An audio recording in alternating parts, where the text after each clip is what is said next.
They're shooting them like dogs. Yeah.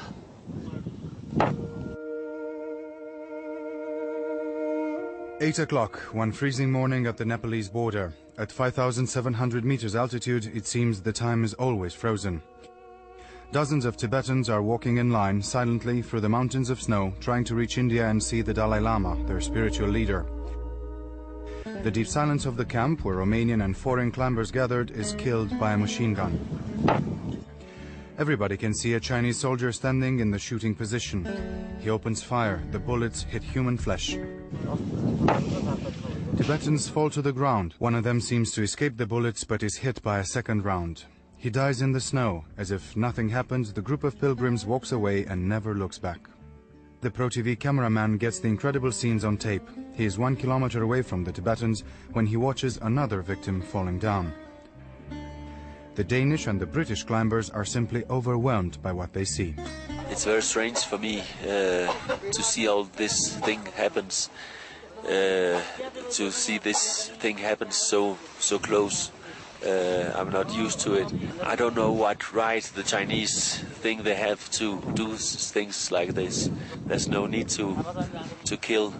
Hours pass by. A stranger arrives in the camp. He is one of the hunted Tibetans. He hides in the toilet. You wanted to go to Dalai Lama?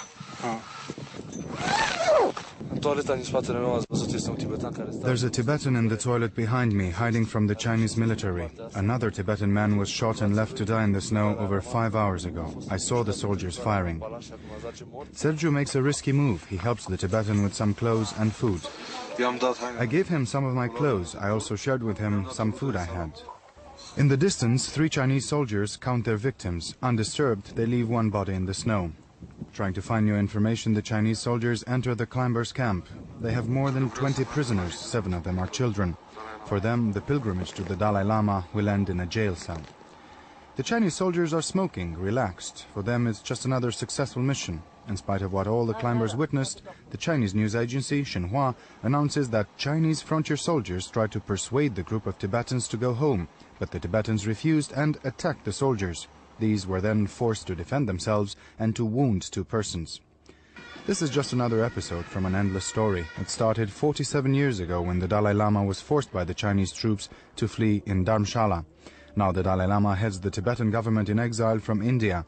Just to see him or touch him, many Tibetans pay with their lives. Meanwhile, year after year, they are forced to watch their beloved religious temples turned into rubble.